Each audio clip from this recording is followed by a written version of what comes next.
Hello, everybody, and thank you for tuning in to the weekly report.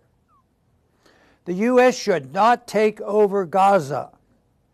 This week, President Trump upended U.S. Middle East policy by announcing that the United States would take over war-ravaged Gaza and turn it into the Riviera of the Middle East.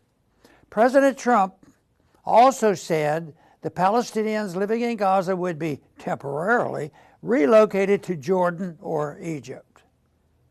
Kentucky Senator Rand Paul came out strongly against the proposal. Senator Paul pointed out that the plan contradicted the American people's vote for America First.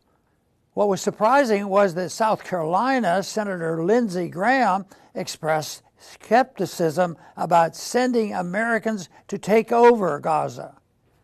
This may be the first time in Senator Graham's political career that he has opposed sending U.S. troops abroad.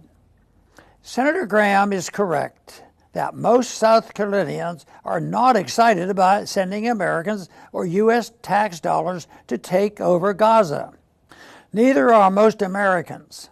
In fact, polls show that the majority of Americans oppose providing military aid to Israel or other countries.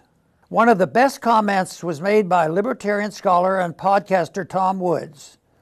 He suggested that Trump-Gaza's proposal is the type of wasteful overseas spending that DOGE should be working to eliminate. Trump's plan has also been criticized by the government of Saudi Arabia. This could mean that if President Trump follows through with this proposal, it will further push Saudi Arabia away from the United States and toward the BRIC alliance. Some of the BRICS nations want to challenge the dollar's world reserve currency status. One of the foundations of the dollar's world reserve currency status is the petrodollar. This arose from the deal Henry Kissinger negotiated with Saudi Arabia, where the Saudis agreed to use dollars for oil trade in exchange for U.S. support for the Saudi regime. Recently, Saudi Arabia has given signs that it will be willing to use other currencies, such as the Chinese renminbi, for its oil trade. The loss of the dollar's world reserve currency status would cause a major U.S. economic crisis. It would force the government to make massive cuts in warfare and welfare spending and would lead to violence and a government crackdown on our liberty. U.S. ownership of Gaza, accompanied by forcible relocation of Palestinians, would cause increased resentment of the United States. This could result in increased terror attacks against the U.S.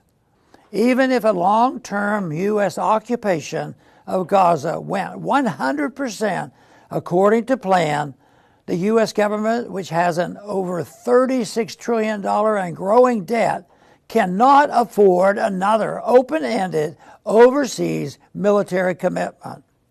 Instead, President Trump should follow through on his campaign rhetoric about withdrawing from unnecessary military commitments.